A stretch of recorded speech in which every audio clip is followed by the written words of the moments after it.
pleasure to be here. And I especially want to thank the Department of Sanskrit and India, especially Dr. Goswami for having me here today. And the reason I landed here is because of my thesis, which has been on hermeneutics, incidentally. And I never intended it to be on hermeneutics. It's a trench that I landed myself in. And the hermeneutic circle that we have been discussing is responsible for that, and I'll come to that. So, as you can see, the title of my thesis is the Epistemology in Vallabh's Scriptural Hermeneutics, and all-time favorite topics of Indian philosophy, the Vedanta. So that's what I'm going to focus today on. And before that, as I'm also glad that I'm speaking after all of you, because most of the basics are clear now, and we have been discussing hermeneutics in like two manner. Dr. Ravi Gupta mentioned that there is a technique of. So hermeneutics can be understood as a philosophical discipline and also as a technique of interpretation. And I am obviously, my focus is Vedanta and Vallabh's Scriptural and Hermeneutics, so I'm not going to go into the details of these topics, and most of these contexts are clear. But what I want to highlight here is that hermeneutics as a philosophical discipline, probably Schleiermacher's idea of understanding, is more closer to the Hindu culture of hermeneutics than as a technique of interpretation, because that basically evolved out of biblical studies. And I want you guys to probably answer that what is one difference that you find, as probably after his presentation it's more than clear, that we spoke about the multiplicity in Indian tradition, and that's probably the one difference that we find. So when hermeneutics evolved out of biblical discipline, that led to the clash of ideas. And one of the fantastic essays that I read it's a journal, it's a Springer journal edited by Rita Sharma, and Arvind Sharma's essay on that, the hermeneutics of the word religion and its implication for the world of Indian religions. So he made a wonderful point that obviously this doesn't cover everything about the Western model of religion, but the 2 points that we are highlighting here is one of the exclusive membership, as he just mentioned, that this is this idea that as you refine your thought, you lead to one. So therefore, the Western model of religion was allegiance to one religion at a time, just one. You cannot have multiple adherents. And the separation of culture and religion. So these were the two basic ideas of Western model of religion, and it came to India through obviously the colonial rule. And at that time, the British conducted a census to allocate religion and for good governance, administration, all of these things, to see what is the major religion of India. And they faced problem with Hindu-Sikh community, they faced problem with Hindu-Muslim community. And when I say Hindu-Muslim community, I don't mean Hindu community and Muslim community. What I mean is communities which adhere to both Hindu and Muslim religion at the same time. So they had difficulties identifying themselves as one of these religions. And it was enforced, which led to the birth of Hindutva ideology. Now it's not a political discussion whether the ideology worked or not for India, but we understand that Hindutva ideology was actually a socio-cultural response of Hinduism against Western implication of hermeneutics on India. That's what Arvind Sharma states here, as I quote, that Savarkar was trying to maintain the unity and integrity of Indic religious tradition threatened by the application of exclusive Western concept of religion to it. By drawing upon another feature of the use of the word in the West itself, its distinction with culture, as a remedy for what he perceived as a problem caused by the introduction of Western concept of religion in the Indian milieu. So obviously the separation of culture and religion was the problem, and Savarkar turned it around, that we'll use that as a remedy, because Hindutva now represents culture, not just people who follow Hinduism as a religion. So that's, but it led to a lot of problems, as we found. So that model, so hermeneutics, which evolved out of this model of religion, probably wouldn't work for India. So what we instead need for India is a method of, or a technique of hermeneutics which acknowledges the diversity which is so inherent to the tradition. And that's why we turn to something that is followed through traditions in India, as we know that every person who tries to interpret the scriptures actually engaging in some form of hermeneutical exercise. So obviously the acharyas have done it. And so Rita Sharma, in her introduction, makes a point in the same journal. By the way, it's a fantastic collection of essays, that hermeneutics and Hindu thought towards a fusion of horizons.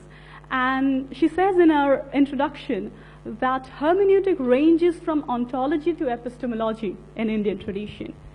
And I want to highlight that in my present thesis that I'm going to talk about, it also overlaps with the soteriological motives.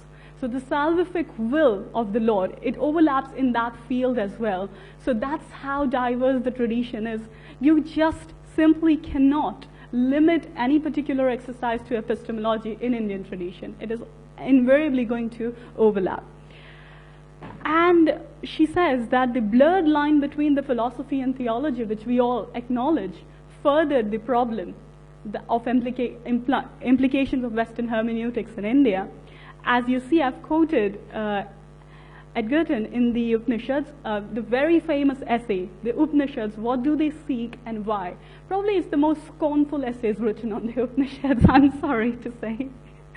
And as you can read the quote, they say that they are primarily religious rather than abstractly philosophical, and the historic origin of their attitude and primitive ideas about the magic power of knowledge is still perfectly clear in them. So, as it's very clear from the quote, that there is no attempt made to take context into account, the diversity into account, and Upanishads are primarily seen as religious and proposing some magical, fanciful ideas about heaven and this, and it's mostly this worldly. So they believe it's not even religious because it's more this worldly. So that's another criticism of Upanishads. So this is what happens when you look from a different lens. And so Rita Sharma says that, therefore, the system of commentarial literature known as Bhashya becomes the first genuinely Hindu hermeneutical strategies. Because now the critique of the Upanishad came from the Western scholars later. It first came from the heterodox Indian schools itself. It came from the schools which opposed the authority of Vedas, which led to the beginning of some kind of a response to answer the challenges that were posed, and the evolvement of sutra literature. That's how we got Brahma Sutras, to kind of summarize the Upanishads so that we don't think that it's magical and fanciful, it's also philosophical. So the emergence of sutra literature, and then this transferring knowledge through sutra literature is probably something very unique to India. Because it's sutra, because it's aphorisms, what it leads is, it opens for more interpretations, because it's aphoristic. So obviously complex ideas are communicated through aphorisms, and therefore it leads to more interpretations, which is, as we have seen with his essays, not a problem for India at all. We cashed on the opportunity to create bhashyas. So, and that was, Rita Sharma says, that becomes first genuinely Hindu hermeneutic strategies. And from that is what, so the bhashya, Vallabhacharya's bhashya on the Brahma Sutras is where I construct my hermeneutics from. So that became the evolution of Pramana Vada, or Pramana Shastras. Now, this is only to show you that I'm going to be focusing more on the latter. So the Pramana Vada, it's both the epistemological system of determining the sources of knowledge and also ascertaining the knowability of something. That how do you know something? So it's both. And on one end, it responds to the challenges to the Vedic authority, and on the other hand, it is also intra-Vedantic debates where somebody who is accepting the Vedic authority, but because there are contrasting statements within the scriptures itself, so it's a multi-layered system of interpreting the Vedic text, which is probably more of my focus today. So this very roughly done presentation is more for me than for probably you, because I have this very amazing habit of going astray when I speak. I'm lengthening my thing, which probably makes me a good PhD student. I'm very distracted when I write or speak. So, okay, so when we come to hermeneutics, I'm going to narrow down the focus as far as possible to arrive on Vallabh's hermeneutics. So there are many themes of Vedantic hermeneutics, but one of the recurring inquiry that we find in intra-Vedantic hermeneutics, people who accept the Vedic authority, is to align the diverse narratives of the ultimate reality. So we all accept Brahman as the ultimate reality. Somebody who is accepting the Brahma Sutras and commenting on that is accepting Brahman as the ultimate reality. But the problem is aligning the diverse narratives about Brahman, which leads to different schools of philosophical thoughts. And so they are taking Upanishads as their hermeneutical raw material and trying to align its diverse narratives, because there has to be some kind of cohesion to arrive at a point. So, and this is not something, Vallabh tries to do that as well, and most prominent aspect of his hermeneutics is about aligning these diverse narratives. But he's obviously not the first acharya or preceptor to do it, because this is so pronounced that you find it in the tradition itself. Like you find the Brahma Sutras addressing this problem. In the Brahma Sutra I've mentioned, talks about the Ubhaya Linga, that the Brahman is Ubhaya Linga. And then the Bhagavata, also the third, I've mentioned the third canto of the Bhagavata, which begins with Vidura's inquiry about the multiplicity of narratives about Brahman. So it has been addressed in our tradition itself. And to address this, the Vedanta commentators occupy various exegetical positions. But, of course, we know about the system, the epistemological system that predominantly developed after Shankara, accepts the authority of the Prasthanatraya. Now, in this Prasthanatraya, there are certain schools which kind of also include the Puranas, especially the Bhagavata, as an important pramana. Now, not to say that other acharyas are not accepting Bhagavata as a pramana, but they are not as serious about it as these schools are. And I'm especially highlighting the traditions of Chaitanya and Vallabha here, because most of the richest commentaries on Bhagavata we find from these two schools, and especially from Chaitanya school, because for a long time we didn't have a commentary on the Brahma Sutra, because Bhagavatam itself was believed to be the commentary on the Brahma Sutra, if I'm not wrong. So these schools, and then it complicates the problem. The reason it complicates the problem is because there is a discernible exegetical preference for the Saguna manifestation of ultimate reality as Bhagavan in Puranas. Now we'll stick to Bhagavata for this thesis. So we have this preference for the Saguna manifestation as Bhagavan in Bhagavatam. And when you accept that as pramana, without disregarding or overriding it over Brahma Sutras, so you have this dichotomy of Nirguna Shrutis and Saguna Shrutis, which has been repeatedly addressed by the commentators. And so both this Chaitanya and Vallabha tradition view Bhagavata as the commentary or a more detailed exposition on the ideas expressed in the Brahma Sutras. It is not a text that conflicts the description of the Nirguna Brahma. That is their view. So how do you then kind of smoothen these differences? Because they do not see a difference there. So here is where I'm going to present Vallabha's point of view, that accepting Bhagavata, how does he align the Nirguna and Saguna narratives? And as I've said, that Arthoyam Brahma Sutranam, which is a Garuna Purana shloka, which is also saying that, yes, Bhagavata is the meaning of Brahma Sutra. So both Chaitanya's view as Bhagavata being the commentary on Brahma Sutra, or Vallabha's view as it is a more detailed exposition. He doesn't see Bhagavatam as a commentary because he has written one himself, but he sees it as a more detailed exposition, and we'll arrive to that shortly. So then we come to in Vallabha's system, which is most repeatedly stated that he talks about the Pramana Chatushtaya, the fourfold system of scriptural testimony.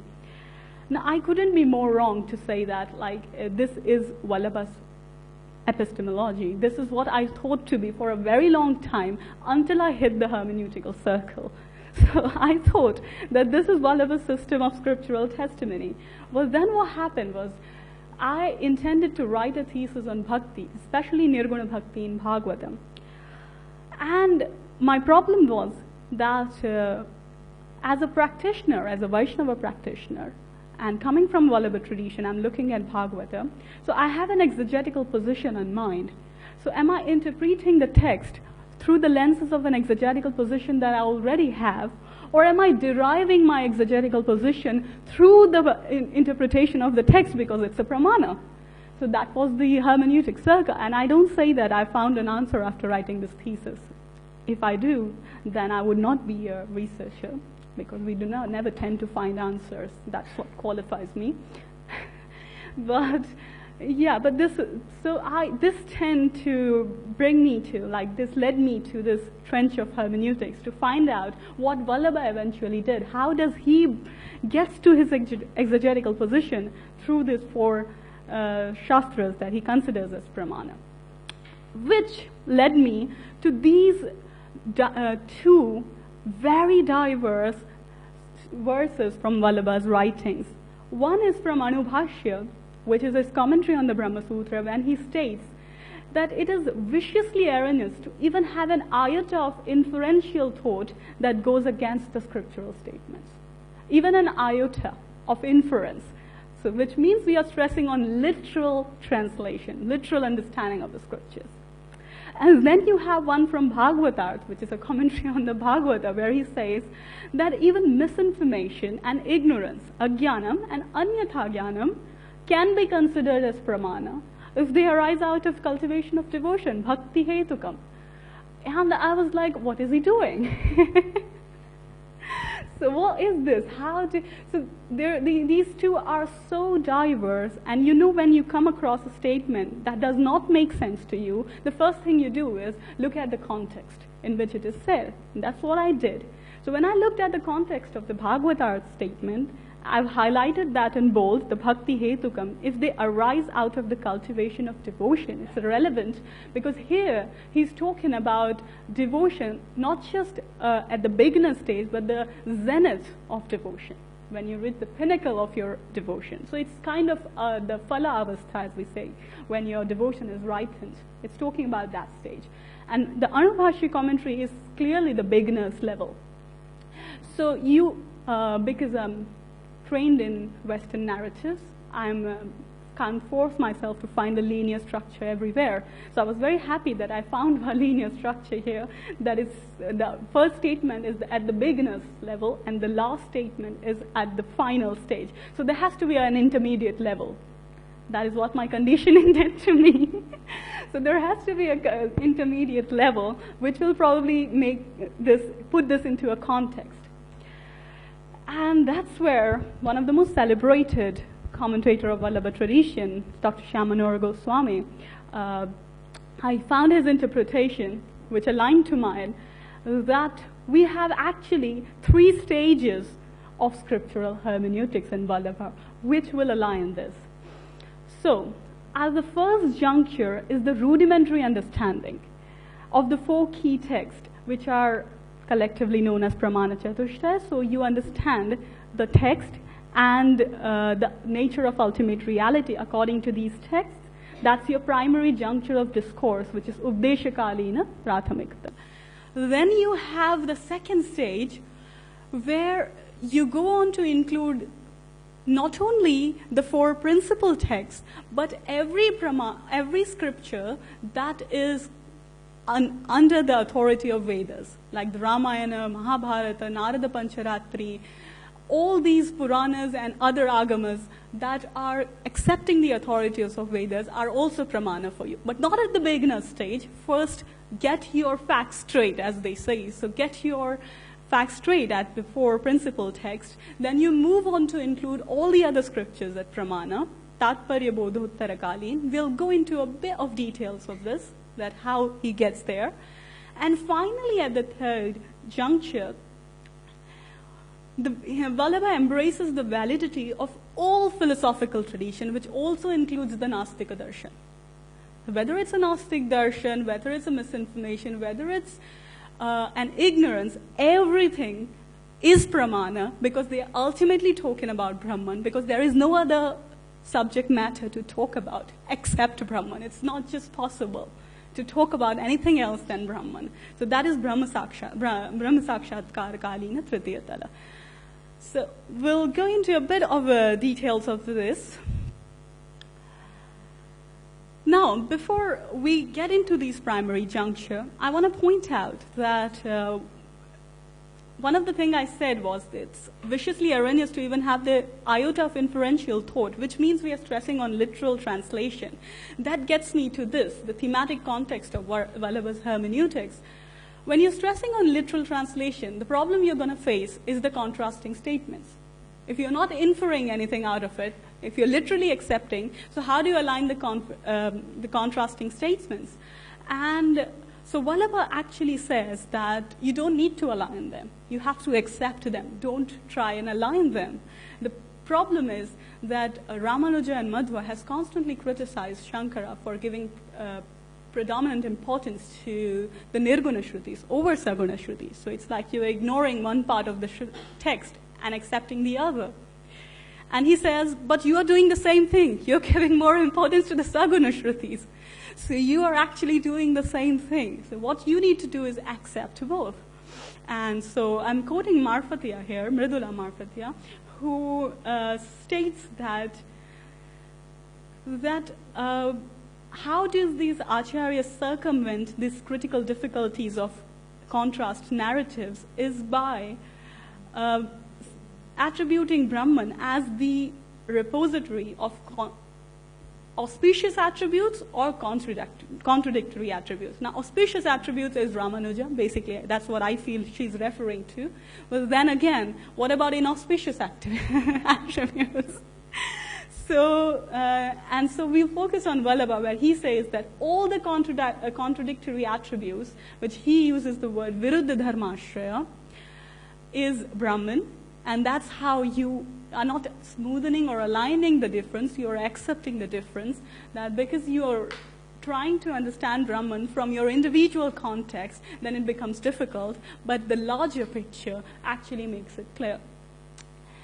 So, and therefore he goes on to make a very blasphemous statement that there is no internal or external distinction, and yet he is Vilakshan, or he is distinguishing Brahman from the nature of both physical world and individual selves. So both from Sat and Chit, he is distinguishing Brahman, but insisting there is no internal, Swagat, Sahaj, any kind of Bheda.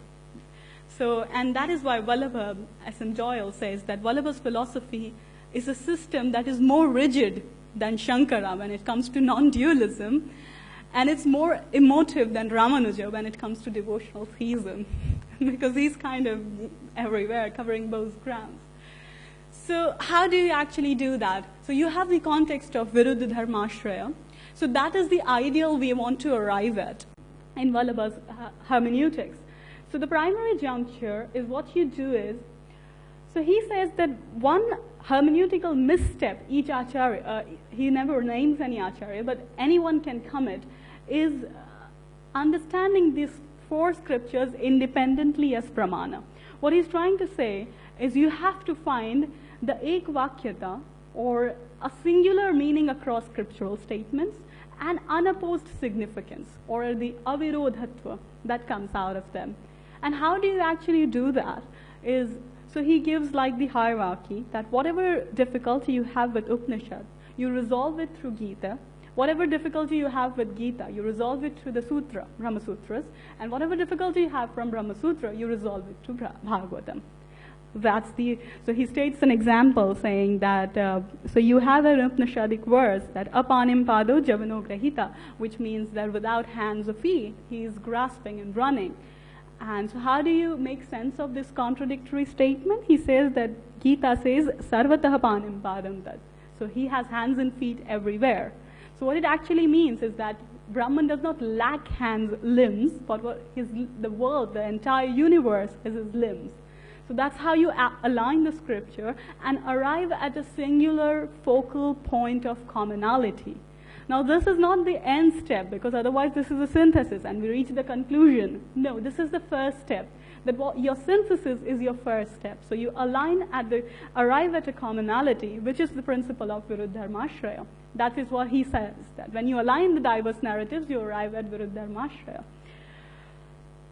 And then you reach the secondary juncture. That once you understand the Viruddharmashraya, you also understand that there is a fundamental notion of non-duality, which is Tattvataya Advaita, but there is a playful duality, which is Leelatmik Dvaita. So this playful duality is obviously taken from the Upanishads' concept of creation, which says that Brahman created this out of his own joy and for his own play, Brahmana. So that's how we arrive. So once you arrive at this vision, that the duality or the multiplicity you see is just playful, like a stage that has been set.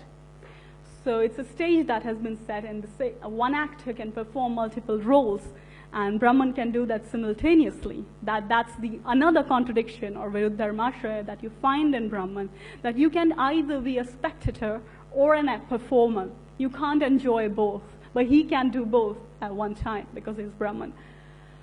So that's what you arrive at. With this understanding, you move to accept his saguna forms, because you have understood the essential commonality, the nirguna from the Vedanta, and then you move to the saguna manifestations and align the two.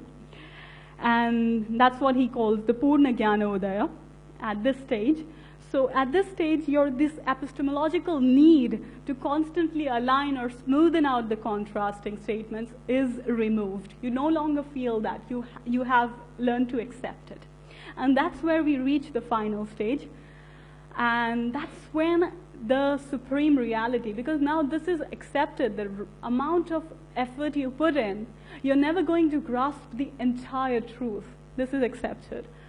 So, but when you reach the stage of acceptance, that's when the reality reveals itself to you. And that's where I was saying that it kind of goes into the realm of salvation or soteriology, because here there's a concept of supreme reality revealing yourself to you, which is Brahma Sakshatkar, which it literally means the direct revelation of Brahman.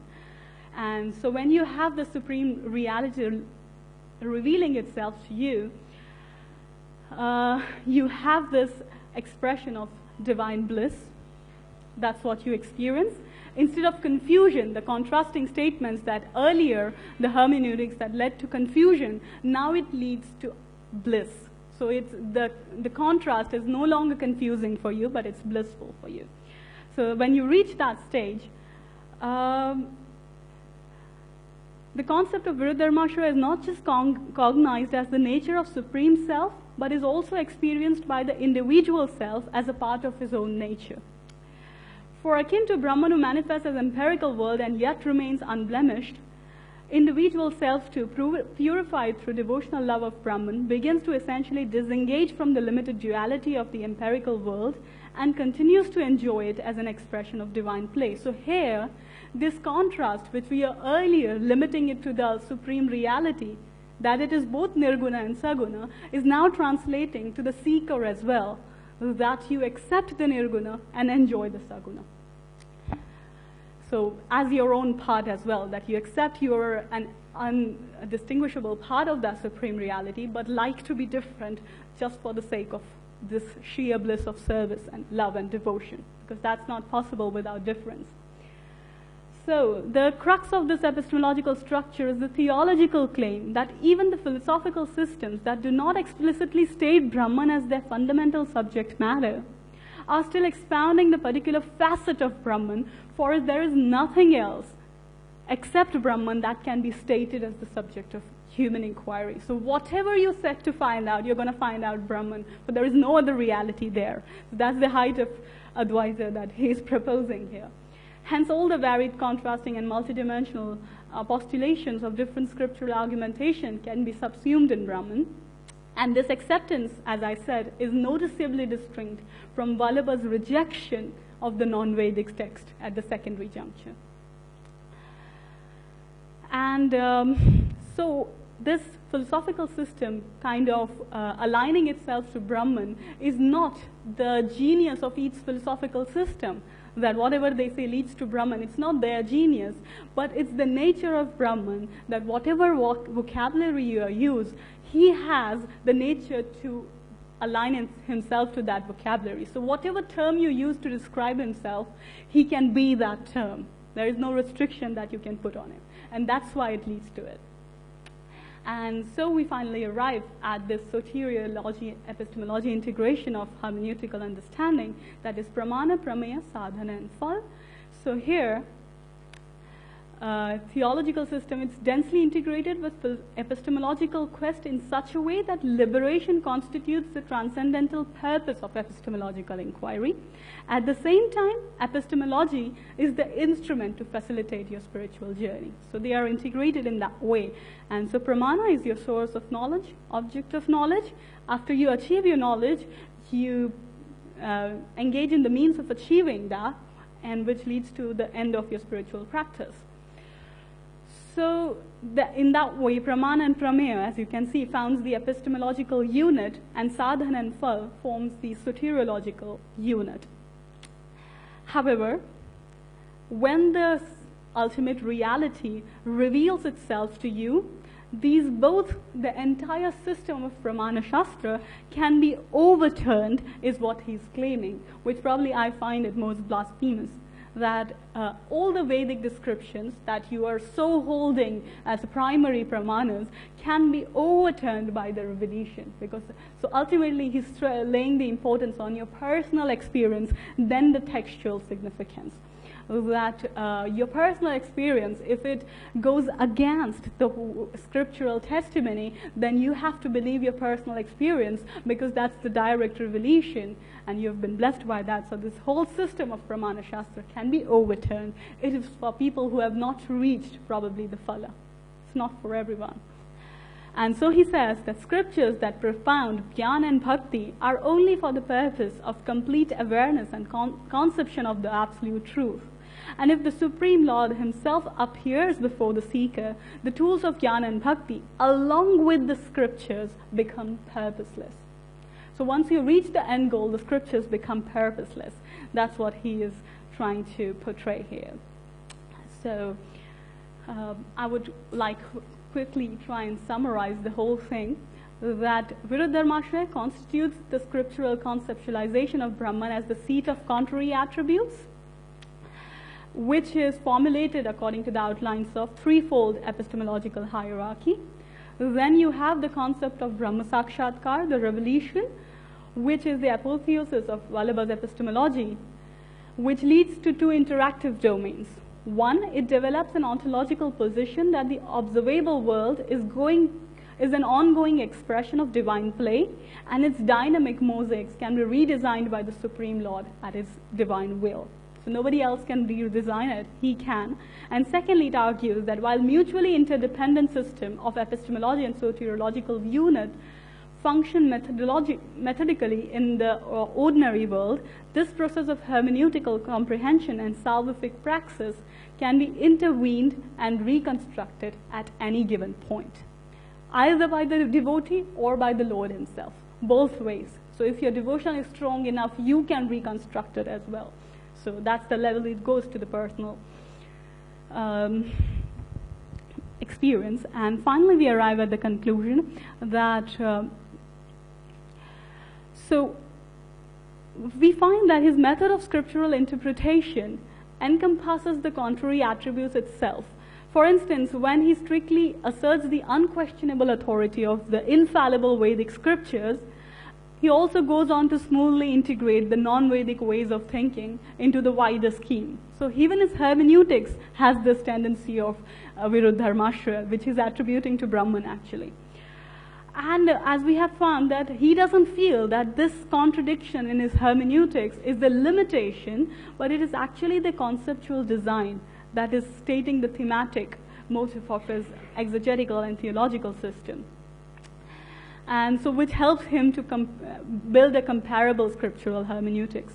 And finally, the concept of Viruddharmashra provides a method of exegetical reading that consolidates various contrasting philosophical standpoints and scriptural statements rather than epistemologically negating or dissolving them, and leads one to envision all-encompassing concept of Brahman as both wholly other and the most intimate reality. Of course, it can be argued that this is pushing the envelope too far by making other system interpret Brahman. Well, then you have to remember that he's not talking of interpreting them, the scriptures, in that way, but it is one's own devotional realization that leads him to perceive the other system in that way. So it's not pushing for the interpretation, but understanding. And the notion of Brahman as the seat of opposing attributes is therefore not just the hermeneutical prism or conceptual summation of his exegesis, but also points out to the numinous reality of supremely beloved Lord Krishna, to whom he volitionally and absolutely subjects. So he's submitting himself out of will, with the realization that he's actually one and the same. So that's the culmination.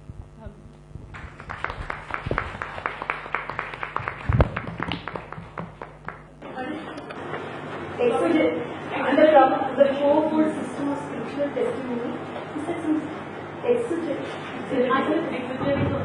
exegetical position, which is probably the philosophical standpoint he's arriving through his scriptural exegeses. So through his scriptural commentaries and the method of interpreting the scriptures, what is the philosophical standpoint he's arriving at, the darshana?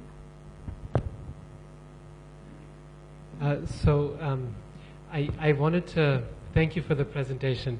I wanted to respond to the two different parts of your presentation. The initial part, which was more theoretical in nature, and then the second part, which was more specifically focused on Vallabh and his commentary.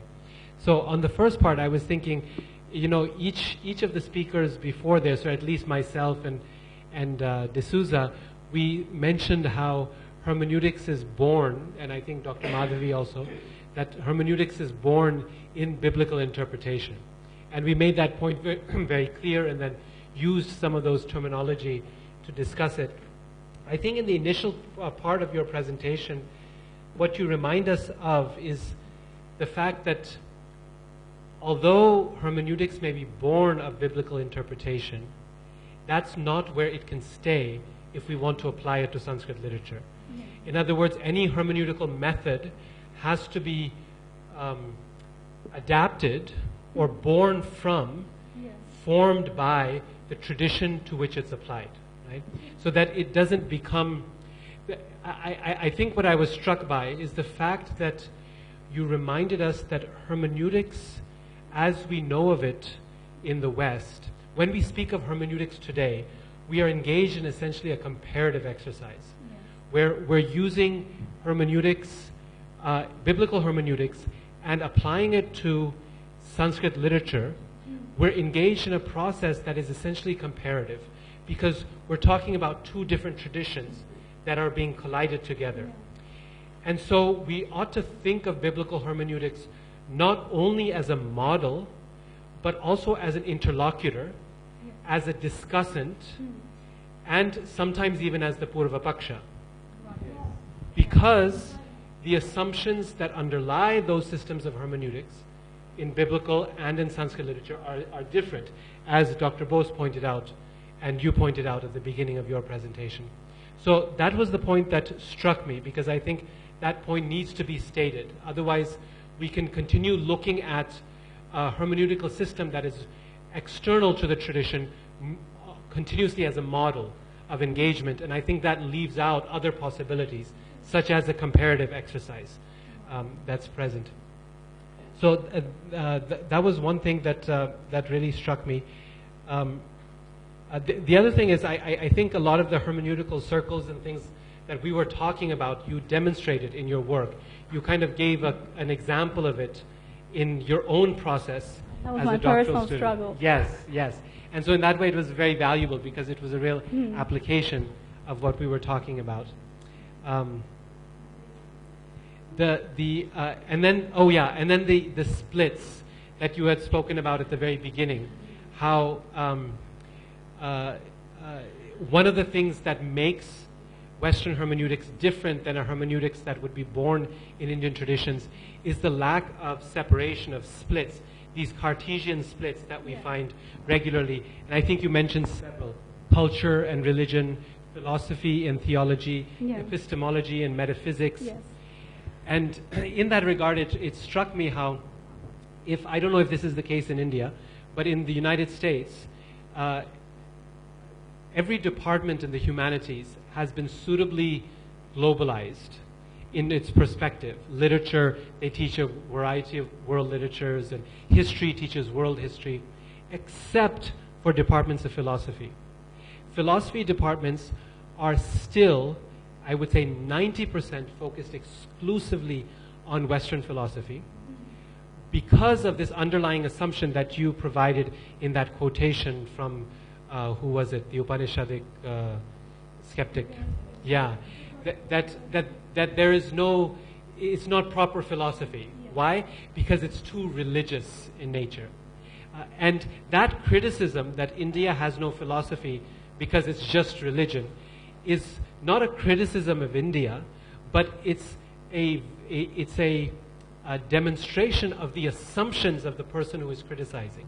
Namely, the fact that philosophy and religion are essentially separate disciplines altogether. And I think that underlies so much of hermeneutical thought in the West, is these Cartesian splits between philosophy, religion, and most of our scriptures have been reinterpreted using that. And the reminder was actually that, as you mentioned earlier, that every translation is a hermeneutical exercise. So whether it's explicitly stated or not, but we do have our own original method of hermeneutics, which we forget to apply while interpreting our own scriptures. That was the reminder. Thank you. Thank you for that reminder. And then on the second part of your presentation, just a small comment on the more technical aspects. In my study of Jiva Goswami, he uses very similar language of sarva. He calls Brahman sarva viruddha dharma ashraya. Yes. I have come across it in your readings as well. Yeah. And the interesting thing is that the reasoning process that he uses to get there is in many ways parallel to what you described with Vallabh. Yes. In his Bhagavata Sandarbha, he gives different attributes of Brahman and says that they both must be held, all opposites together. And that very fact of Brahman being sarva viruddha dharma ashraya leads to the quality of achintya, which is of course a key factor in Gaudiya Vedanta. And that achintyatva though leads to this sense of wonderment in Brahman, which leads to the increase of bhakti. The devotee's bhakti is increased by the contradiction. Rather than leading to confusion, it leads to wonderment, which increases bhakti, which I think you said was the result in Vallabh as well. Right? Yeah, so I just thought that was an interesting kind of parallel in terms of the two. And the last thing I'll say is it's just something I liked, which you mentioned how in the process of Leela, when the Lord is performing Leela, he is both the spectator and the performer of Leela. I thought that was a wonderful point. So. Thank you. I want to thank you as well. It was a very well written paper, and I think it makes you a better researcher, contrary to what you may say. I have some general observations which I think are relevant to all of our presentations, that the Western hermeneutic tradition begins with a presumption of a division between speech and writing. where writing is being seen as something, some act, which is always addressed to the perpetual absentee reader. So speech in opposition to writing, speech is prioritized over writing. Yes. And the hermeneutic turn was all about trying to read, to reconfigure the original authorial intention from the reader's perspective. Yeah. So hermeneutics is all about this absent, forever absent and never tangible reader, the addressee. But in the Indian context, is there such a defined division, separation between speech and writing? Speech and writing are simultaneous things. Yeah. So even from that vantage, I think the Indian hermeneutics can be thought of a simultaneous rereading of speech and writing together. Yeah. Because I acknowledge that I've not thought from that perspective. So it's a new perspective that we can all think about. Yes, But I do acknowledge that we as Indian tradition really hate systems. So we have never really designed a system for anything. So we have a hermeneutical engagement, but we never have a system of hermeneutics like OS does. And that's, I feel, is the predominant reason that we actually use their model, because we don't have a model. We have it integrated in our commentaries, but we don't have a model. Yes. And Vallabh is a very cryptic writer, and I'm sure I've not studied other acharyas as much as I've studied him, but he's so cryptic. He names his commentary Nibandh, which means prose, and I think it's a nasty, misleading name. It's nothing prosaic about it. It's very, so he writes commentary in the form of sutras, 4 sutras. So it's a nightmare. So that's the struggle with Indian scholars. We do not have a system. We have to dig out system from there. thank you, thank you. Field of Sanskrit literature called Tantra Yukti, which is not exactly hermeneutics, but it is a form of understanding and interpreting texts, which is used in the Arthashastra. The Arthashastra gives a number of yuktis, and it is also used in the context of Ayurveda. I mean, I'm just adding. Yeah. Thank you so much. Yeah.